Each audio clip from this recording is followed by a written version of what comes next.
Assalamualaikum warahmatullahi wabarakatuh. Segala puji bagi Allah SWT. Selawat atas salam tak lupa kita junjungkan kepada baginda kita Rasulullah Sallallahu Alaihi Wasallam beserta keluarganya, sahabatnya, beserta pengikutnya hingga akhir zaman nanti. Amin amin. Sebelum kita mulai makalah presentasi kali ini, kami dari kelompok 8 yang beranggota saya sendiri Muhammad Usaroni Hidayat dan teman saya Imam Malik Fajar dan Sinta Nuramawati.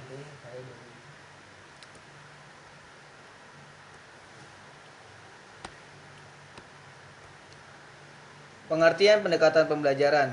Pendekatan istilah pendekatan berasal dari bahasa Inggris approach, yang salah satu artinya adalah pendekatan. Dalam pengajaran, approach diartikan sebagai a way of beginning, smashing, cara memulai sesuatu. Karena itu pengertian pendekatan dapat diartikan cara memulai pembelajaran. Pendekatan pembelajaran menurut Saiful adalah sebagai aktivitas guru dalam memilih kegiatan pembelajaran.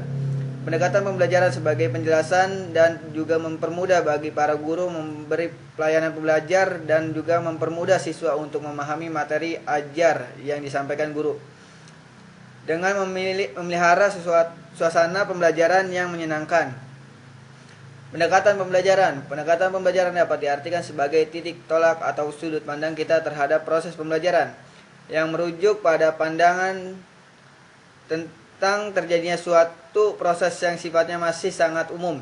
Di dalamnya mewadahi, menginspirasi, menguatkan, dan melatari metode pembelajaran dengan cakupan teori tertentu. Fungsi pendekatan dalam pembelajaran sebagai pedoman umum dalam menyusun langkah-langkah metode pembelajaran yang akan digunakan. Memberikan garis-garis rujukan untuk merancang pembelajaran. Menilai hasil-hasil pembelajaran yang telah dicapai. Mendiagnosis masalah-masalah belajar yang timbul dan menilai hasil penelitian yang pengembangan yang telah dilaksanakan. Pendekatan saintifik adalah proses pembelajaran yang dirancang sedemikian rupa agar peserta didik secara aktif mengkonstruksi pengetahuan, keterampilan, dan lainnya melalui tahapan mengamati, menanya, menalar, mencoba, dan membentuk jejaring untuk semua mapel. Tujuan pembelajaran pendekatan saintifik. Yang pertama, untuk meningkatkan kemampuan intelek, khususnya kemampuan berpikir tingkat tinggi siswa. Yang kedua, untuk membentuk kemampuan siswa dalam menyelesaikan suatu masalah secara sistematik. Yang ketiga, terciptanya kondisi pembelajaran di mana siswa merasa bahwa belajar itu merupakan suatu kebutuhan. Yang keempat, diperolehnya hasil belajar yang tinggi. Yang kelima, untuk melatih siswa dalam mengomunikasikan ide-ide khususnya dalam menulis artikel ilmiah. Yang keenam, untuk mengembangkan karakter siswa. Prinsip pendekatan saintifik. Pembelajaran berpusat pada siswa. Pembelajaran membentuk student self concept. Yang ketiga, pembelajaran memberikan kesempatan pada siswa untuk mempelajari, menganalisis, menyimpulkan konsep pengetahuan dan prinsip. Yang keempat, pembelajaran mendorong terjadinya peningkatan kemampuan berpikir siswa. Pembelajaran meningkat motivasi. Langkah-langkah pendekatan saintifik. Yang pertama, observing atau mengamati, membaca, mendengar, menyimak, melihat atau tanpa atau dengan alat. Yang kedua, questioning atau menanya, mengajukan pertanyaan tentang informasi yang tidak dipaham dari apa yang diamati atau pertanyaan untuk mendapatkan informasi tambahan tentang apa yang diamati, atau dimulai dari pertanyaan faktual sampai ke pertanyaan yang bersifat hipotetik. Yang ketiga, accessing atau menalar, mengolah informasi yang sudah dikumpulkan baik terbatas dari hasil kegiatan mengumpulkan atau eksperimen maupun hasil dari kegiatan mengamati dan kegiatan pengumpulan informasi. Pengolahan informasi yang dikumpulkan dari yang bersifat menambahkan keluasan dan ke dalam sampai kepada pengolahan informasi yang bersifat mencari solusi dari berbagai sumber yang memiliki pendapat yang berbeda sampai kepada yang bertentangan. Yang keempat, experimenting atau mencoba. Untuk memperoleh hasil belajar yang nyata atau otentik, peserta didik harus mencoba atau melakukan percobaan terutama untuk materi atau substansi yang sesuai.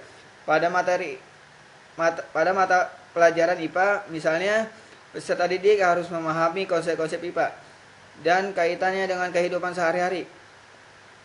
Peserta didik pun harus memiliki kemampuan keterampilan proses untuk mengembangkan pengetahuan tentang dalam sekitar, serta mampu menggunakan metode ilmiah dan bersikap ilmiah untuk memecahkan masalah-masalah yang dihadapi sehari-hari. Networking, bentuk jejaring atau komunikasikan, menyampaikan hasil pengamatan kesimpulan berdasarkan hasil analisis secara lisan, tertulis, atau media lainnya. Kelebihan pendekatan saintifik. Yang pertama, menilai data lebih objektif karena tidak boleh terpengaruh oleh nilai atau kepercayaan pariset atau orang lain. Yang kedua, dari segi kemudahan mendapatkan data sekunder yang tersedia dapat digunakan. Yang ketiga, eksternal validity lebih tinggi karena dapat melibatkan permasalahan yang lebih luas, menggunakan waktu yang lebih panjang dan jumlah observasi yang lebih banyak sebagai objek penelitian karena tersedia di data sekunder. Kekurangan pendekatan saintifik, setting tidak natural atau artificial dapat menurunkan validitas penelitian. Penelitian kurang terfokus tetapi lebih luas sehingga kurang mendalam. Penelitian biasanya menjelaskan dan memprediksi fenomena yang terdampak sehingga lebih mengarah ke verifikasi teori. Pendekatan proses merupakan pendekatan mengajar yang memberikan kesempatan kepada siswa untuk menghayati proses penemuan atau penyusunan suatu konsep sebagai suatu keterampilan proses. Kelebihan pendekatan proses memberikan bekal cara memperoleh pengetahuan, hal yang sangat penting untuk mengembangkan pengetahuan dan masa depan. Pendahuluan proses berpikir kreatif, siswa aktif dan meningkatkan kreativitas berpikir dan cara memperoleh pengetahuan. Kelemahan pendekatan proses memerlukan banyak waktu sehingga sulit untuk dapat menyelesaikan pengajaran yang ditetapkan dalam kurikulum. Yang selanjutnya memerlukan fasilitas yang cukup baik dan lengkap sehingga tidak semua sekolah dapat menyediakan. Merumuskan masalah, menyusun hipotesis, merancangkan suatu percobaan untuk memperoleh data yang relevan adalah pekerjaan yang sulit. Tidak semua siswa mampu melaksanakannya. Terima kasih presentasi kali ini. Kurang lebih mohon maaf. Kalau ada kata-kata yang saya salah, mohon maafkan. Yang benar hanya Allah Subhanahu wa taala, yang salah dari saya sendiri. Billahi taufiq wal hidayah. Wassalamualaikum warahmatullahi wabarakatuh.